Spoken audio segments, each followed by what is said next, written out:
Hello, guys, and welcome back to the FPL Duo. We are back again for another stream. As always, on a Sunday evening, this one's the Kneejerk reaction. Um, Lovely weekend. Game week 36 has just sort of concluded. And we're here to discuss all things game week 36 and also look ahead quickly to game week 37. How you doing, Jordan? How's your weekend been so far? Yeah, in terms of football, it's been quite thrilling. Certainly, the script has been rewritten again for some of the teams and newly promoted teams, so I've caused a lot of drama. This week, and yeah, we're here to discuss a lot of what's happened. And yeah, there's a Mm. lot to digest. What we just witnessed for this weekend. Yeah, well, I'll kick it off with my team. As you guys see on the screen, positives and negatives, I think, for this week. We'll start off with the goalie, Raya. Now, obviously, this is the game we've just watched, 2-2. Pretty interesting game. I think it was a good game to watch for the neutral. I thought first half, Liverpool looked like they could have run away with it. 2-0 up, looked like in cruise control. Second half, Arsenal, much the better team, I thought, came back into it. Obviously, red card happened as well in the end. Bit of drama. Robertson scores a last minute winner. He fought, and then I think they gave it for a foul on Skelly. But yeah, mad game. Draw probably fair result. But yeah, I mean the big talking point also would be Trent in that game as well. But yeah, I think 2-2 probably was a fair result, and Ryan no clean sheet.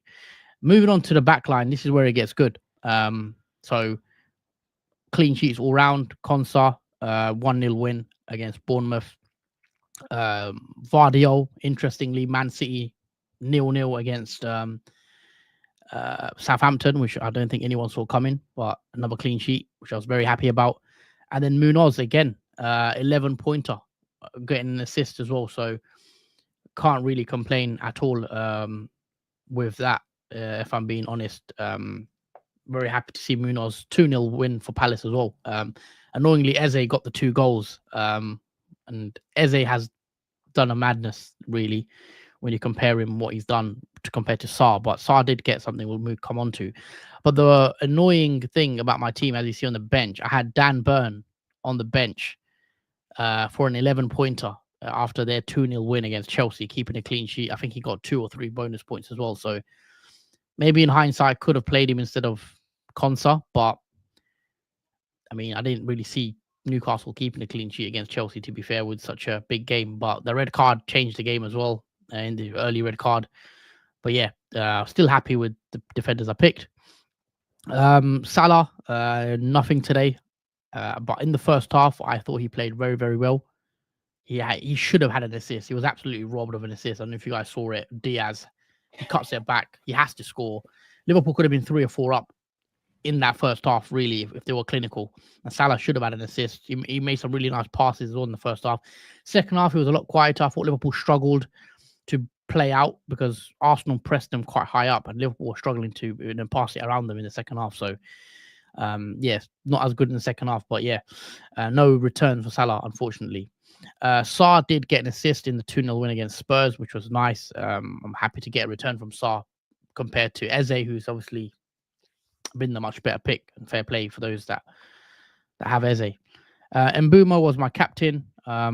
Very happy to see Mbumo did pick up an assist as my captain, so 12 points. Can't really complain, really. Happy with my pick in the end. And yeah, bit disappointed, obviously, hoping for a goal, from him maybe, but yeah, it wasn't meant to be. With Brentford, I think. Who did they play again? 1-0 against Ipswich, which was one of those games you're hoping for more goals, but yeah, we'll come on to Wissa. Rogers did pick up an assist for Watkins' goal. A big game for Villa, big win against Bournemouth, 1-0, and Villa are right back in it now in the Champions League spot. And then we will talk about that as well. I want to get your opinions on that as well, Jordan. Top 4, and have you changed your mind? Because you had Forest second at one point.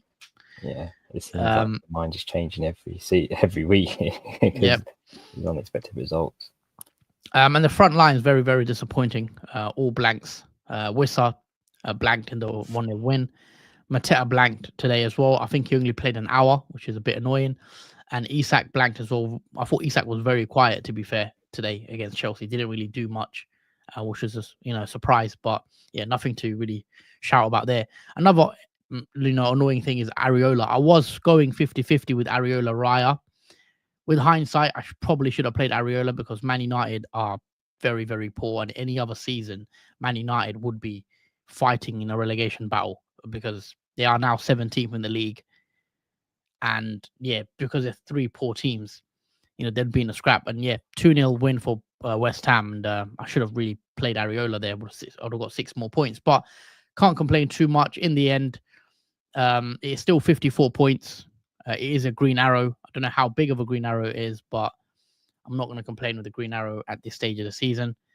So yeah, 54 all out from me. Lovely. Not such a bad week considering the results given. Mm-hmm. Yeah, right, so we'll move on to then. Talk us through how your week's gone. Yeah, obviously, guys, as you may know, I had the bench boost activated as one of my chips remaining for this game week. So let's begin with obviously Flecken in goal. Massive 9 points. Brentford got the win and the clean sheet against Ipswich.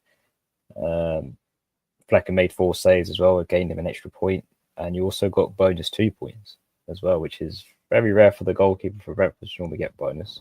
But that was how good he was to deny Ipswich any sort of involvement. So yeah, happy with the 9 points. That paid off massively with a Flecken transfer in I did 2 game weeks ago. Moving on to the back three, so not so much success here. So Hoyson obviously got 1 point after losing 1-0 to Aston Villa. He also got a yellow card too, so he has a point taken off of him. So in total, only 1 point from Hoyson. And Bournemouth were unable to score in that game. Moving on to Milenkovic, this was an exciting game to watch because at the beginning of this game it was 1-0 Leicester. Then it turned into 2-1 Nottingham Forest.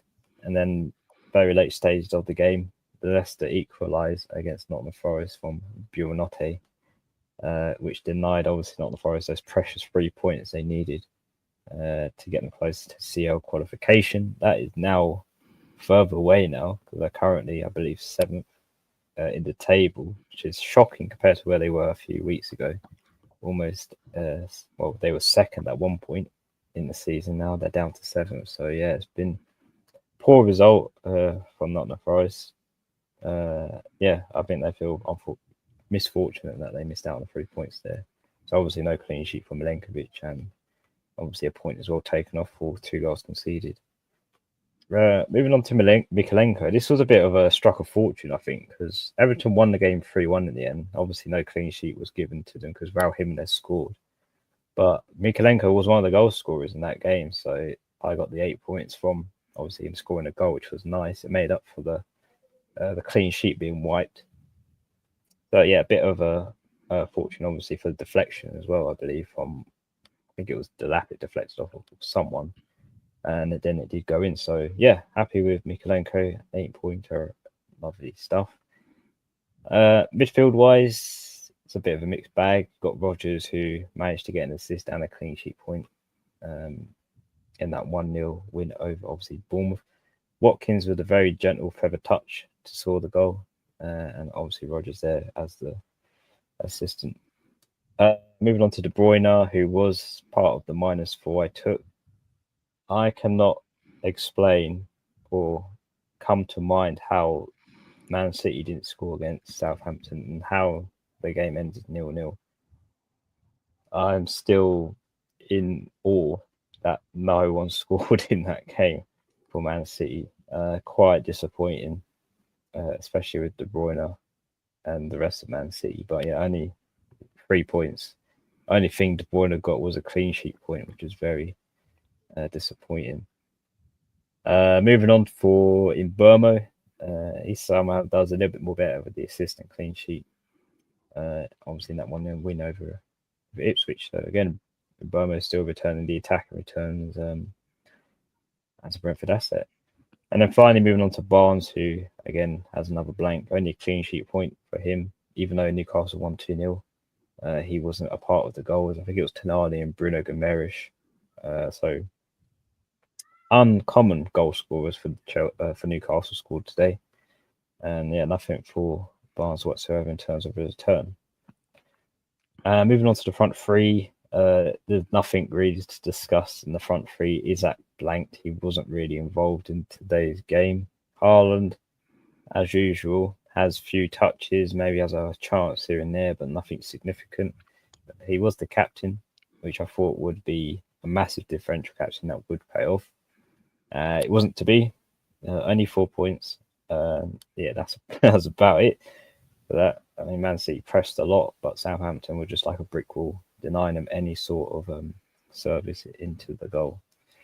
And then finally, Cunha, who ends up on 0 points. He got taken off early as well. I think he played about an hour. He got a yellow card too, so he didn't even manage to get the minutes he played in the second half to get the extra point, which is why he's on 0 points. So yeah, disappointing one. I'm glad I switched the captaincy over from Cunha to Haaland, because at least I get some points from obviously Haaland playing 90 minutes. And then obviously the bench boost worked out considerably well from the Crystal Palace assets in particular. Obviously Sarr with 6 points for gaining the assist and clean sheet point. Kind of wished I had Eze there, if I'm honest. I'm still regretting going with Sarr instead of Eze, even though it would cost me a -4 when I did the move. I think it would have paid off by now, because obviously Eze had a 13-pointer today. Munoz, on the other hand, got also 9 points. Obviously, that's 11 because of the bonus 2 he had on top of that.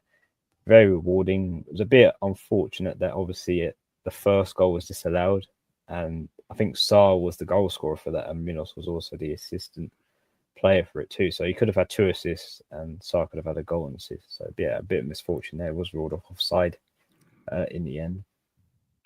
And then obviously Pickford with 3 points. Yeah, they conceded. Obviously Everton, Pickford made 5 saves, got an extra point there.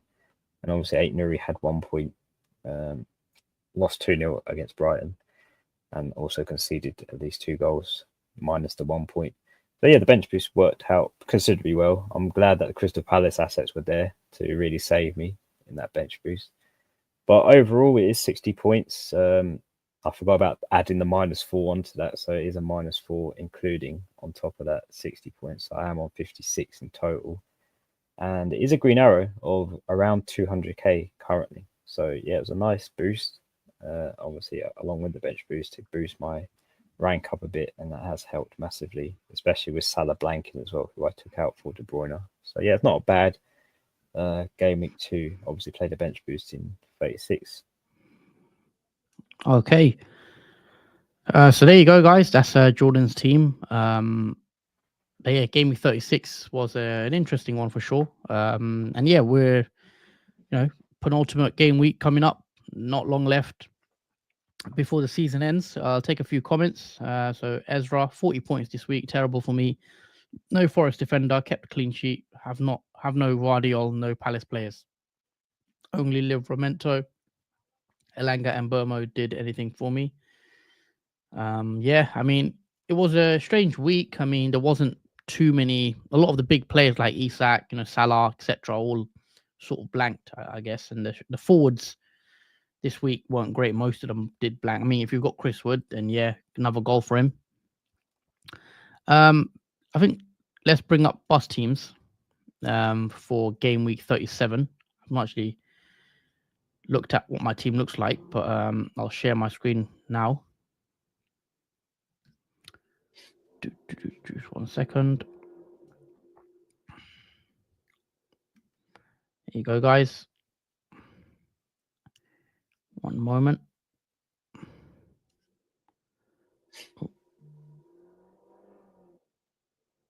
This is the bus team.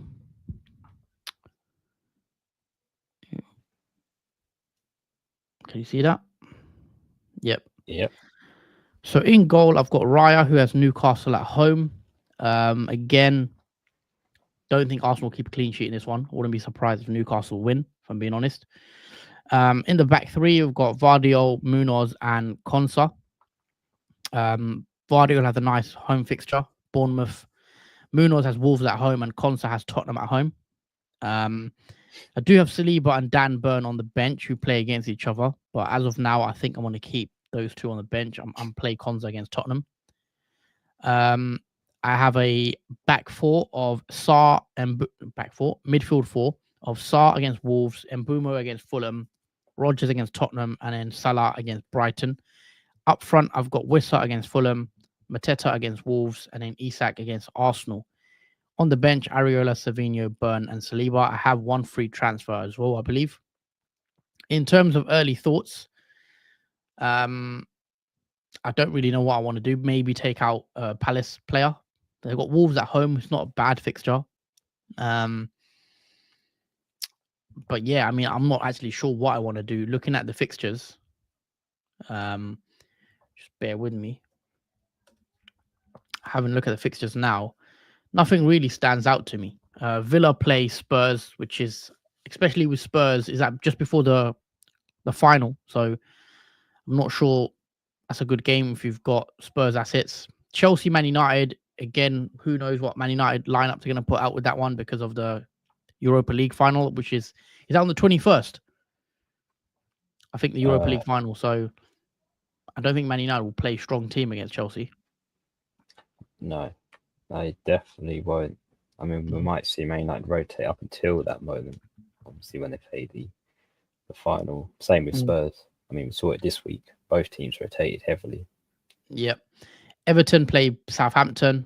Again, it's in one of those games where you can't really call a goal scorer. West Ham have Forest, and Forest have to win that one, really. So it's a must-win game for Forest. And they're away from home, so I don't mind as Forest asset like a Chris Wood if you've got him. But West Ham, coming off the back of a 2-0 win, could cause some problems and issues to Forest. Brentford are Fulham, so if you've got double Brentford, I don't think it's a bad idea, but it's not great, I don't think. Leicester play Ipswich, so nothing really to shout there. Arsenal, Newcastle, again, that's going to be a tough one. I think Newcastle will be. I think Newcastle can get something in this game as well because obviously they're still battling out for the top 5 Champions League spots.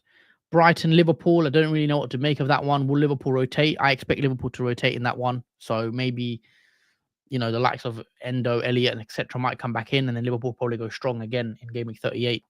Palace, Wolves, and then Man City, Bournemouth. There's not really any fixtures that I like the look of. So I could even get away rolling if I'm being honest with you. I might not actually make a transfer. I might just save 2 transfers and use both in 38 and try to do something different. But so far, I mean, captaincy wise, I've got it on Salah against Brighton, but I mean, that could easily change. Don't know who I'd go to. But I want to come on to your team as well, Jordan, your boss team and your captaincy shout as well, because I'm on Salah at the moment, but I'm not giving it much thought. Yes, because obviously with my team, considering I still have the free hit, I was debating whether to use it, obviously, in 37, 38. And yeah, if I just switch over to my current team, which, by the way, I have decided to use the free hit in 37. But let me just show you the team anyway before I show you what my free hit looks like. So obviously Flecken, got there in goal. Got Munoz, Milenkovic in the back 3, midfield 4, Rodgers, De Bruyne, and Burma and Barnes, and up front Isak, Hahn, and Cunha, with Sarr, Hoyce, and Nate Nuri and Pickford on the bench. I haven't touched this team, so if you're wondering why Pickford's on the bench instead of Flecken, that is the reason why. And obviously, captain-wise, I haven't touched it at all, because if I switch over now to FPL.team, I'll show you what I've planned to do instead for my squad. So let me just zoom in so you can see it better. So you get some clarification on this. This is my free hit for Game Week 37. I played around a bit to see what better free hit there was in 38 or 37. It looks like 37 is the much better one to pick, because 38 I couldn't really pick any players because the fixtures were a bit clashed and it's difficult. I think this is probably maybe with a switch of a few players here and there, this is probably the best free hit I could possibly come up with in terms of fixtures and reasons behind it. Obviously, I want to play triple Everton because they've got Southampton at home. High chance of a clean sheet. And as well as Beto on good form, back-to-back goals for him. That also gives me the opportunity, obviously, of bringing him into as a differential, as I am chasing. I'm not really going for like a Chris Wood, for example, because he is template.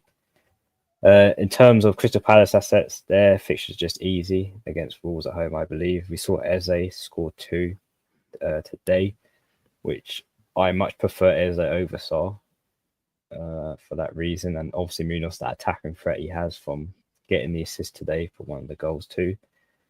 The rest of the team, obviously, the Aston Villa double up. I mean, we've seen Spurs, where they currently are on the table, they don't really care about the Premier League anymore. It's more the Europa final against Man United. And obviously, we saw that today. Both teams heavily rotated. They lost both 2-0 in the end.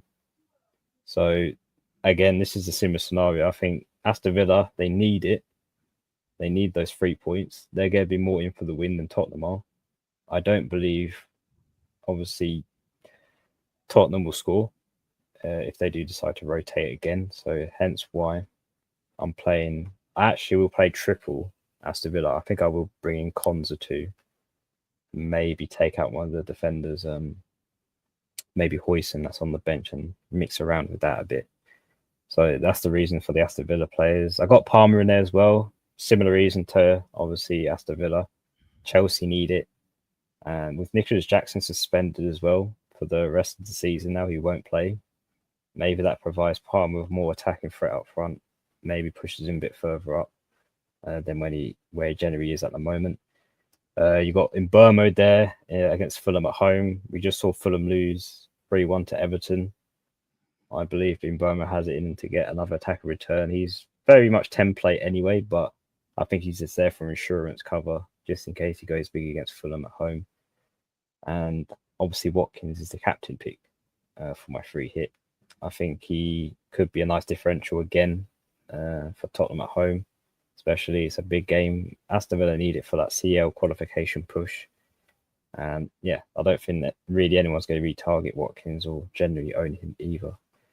In terms of the bench, I haven't really messed around with that. It's mostly just the starting 11 I've really focused on for this free hit. But yeah, that's the current free hit I've come up with. There might be some changes to players here and there. Slight changes. There won't be much in it. And also Vardy there's too, which I forgot up front, which is very differential. But he's 1 goal away from a record. And that kind of incites me to actually use him in the free hit too, just in case he does break the record against Ipswich at home as well. So yeah, that's my current free hit. Let me know what you guys think of it. Okay, so you're on a free hit. Are you pretty locked in? Are you going to activate your free hit after the stream or? Yeah, I think it's pretty much 100% guaranteed I'm going to activate it after the stream. I've looked at the free hit for 38. It's not great at all. Nothing comparatively to 37 on the screen right there. So yeah. Yeah, I'm looking at 38 now. Looking at fixtures. Arsenal is the only team that looks nice. You could maybe target Arsenal players. Really, triple Arsenal against Southampton could work. Yeah. But obviously, it didn't work this week with Man City. But yeah.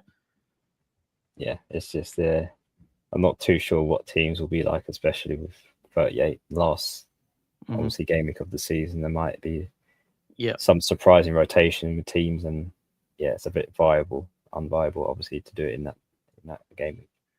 All right, let's take a few comments. Ali says what to do with Trippier. Is he injured still? I believe he's injured, right? Yes, he has a flag currently for injury. Not sure how serious it is, but yeah, he's currently flagged at the moment, Trippier. I mean, yeah, you probably have to get rid of him if you've still got Trippier, because I know he didn't play today. Livramento was on that side, wasn't he? Yeah. Yeah, I mean, if you're looking to sell Trippier, though, where'd you go? Because he didn't play today. It seems like he got muscle injury, I think.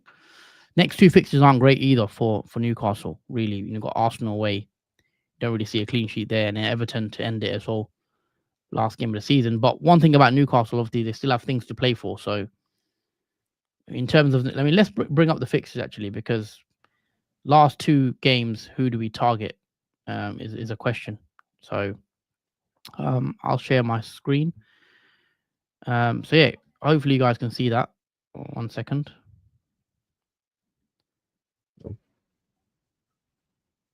You give me a sec. I take your one off the screen. Yeah, there you go. I'll share that with you. These are the fixtures. There's not a lot left, obviously, just the 2. Arsenal, I don't like that Newcastle fixture for their players. Southampton looks nice, so if you want to go on a triple up on a free hit. Villa, I think I would have double Villa, maybe even triple Villa. I just think they've got so much to play for. They can easily win both those games, especially with the 2 teams they've got left playing against each other in the cup final in Europa League. I can see Arsenal. I can see Villa getting 2 wins on the bounce here, if I'm being honest with you, and that would definitely make the top 5 interesting. Yeah, Brentford. Sorry, you were saying? Yeah, I think Aston Villa, have a very beneficial 2 fixtures against 2 teams that don't really have purpose to play anything in obviously the last 2. So yeah, Aston Villa could push for that CL qualification. If they win the next 2, that's 69 points, and that should get them. I think that would get them top 5. So, I mean, at one point it looked like Villa were out of it, but they can easily get it now with 2 wins. Bournemouth, I'd avoid against City. They've sort of recently fell off a cliff, if it's fair to say. Not maybe it's a bit harsh, but 2 wins in the last 5, down to 10th now, below the likes of Brentford and Brighton. Obviously, they've had a really good season still in the top 10, so overall good season. But I probably would avoid their assets. Gameweek 38 could be nice though. Maybe if on a free hit, punts on against Leicester at home. Brentford, I think it's fine to keep Mbeumo. Kind of regret bringing in Wissa now, but I don't really like the fixtures left. Fulham and Wolves could be nice, but it's one of those. Because Wissa could turn up in either of those fixtures. I mean, it's either in Mbeumo or Wissa, sometimes both of them. So there's always that chance in Fulham and Wolves. Brighton, I'd avoid. Liverpool at home next. I don't see Liverpool winning that potentially. I think we saw with Liverpool went 2-0 up, and then again the motivation to go again to sort of win that. Near the end there was a bit, but I feel Liverpool are sort of on the beach. Obviously the league's wrapped up, so I wouldn't be surprised if Brighton could get a draw in that one possibly. Tottenham away as well. It's not a bad game for them to end the season. The interesting one is Chelsea as well, because Chelsea are another team that are fighting for top 5. They're on 63 points. They're currently sitting 5th. Massive game against Man United for them. And then Nottingham Forest feels like a 6-pointer, a shootout. How do you see? I mean, would you still be bringing any Chelsea players? I mean, I'm not keen on anyone. I mean, Palmer's the only one, really. Well, yeah, for Man United, it's going to be interesting because of Jackson's straight red card now. He's now suspended for 3 matches, and there's only 2 left, so he won't be playing for the rest of the season. It might provide Neto a bit of an opportunity. He does pop up here and there with attack and return for Chelsea. Yeah. Other than that, though, Palmer. Apart from him, there isn't really anyone that stands out. Defensively, maybe Cucurella could be an option against that fixture, but attacking wise, I would only look towards Neto other than Palmer. Yeah, I mean, moving on to Palace, Wolves at home, Liverpool away. Eze's fine, I think, to keep Eze. Mateta could be okay. Minutes slightly a bit of an issue, but Sarr's okay as well to play against Wolves if we've got other pressing areas. Everton, Southampton at home isn't a bad game, but then Newcastle away is their last game at Goodison Park. So that will be a big one, I think, for Everton. Maybe a Beto punt, etc. could be fine. Fulham, I mean, there's not really anyone I want. Brentford and City at home. Yeah, not really anyone I want from Fulham. I mean, Raul is there, but I think there's better picks. Ipswich, I'd avoid. I mean, Leicester away could be a decent fixture, but I would probably avoid. Leicester as well, I'd avoid. Liverpool, I probably still wouldn't bring anyone in from Liverpool right now. I just think it's not worth it in terms of, apart from Salah, who can still get you some returns. I just don't know how much Liverpool are going to try in these last two games. I think Palace, I'd expect them to win at home, but Brighton could be a draw. You never know. And I do expect rotation against Brighton. Man City is another interesting one because you want some of their players, but the two tricky fixtures, Bournemouth at home could be tricky, and then Fulham away isn't easy to end the season. What do you make of City? I was about to ask you if you're just seeing the draw against Southampton now.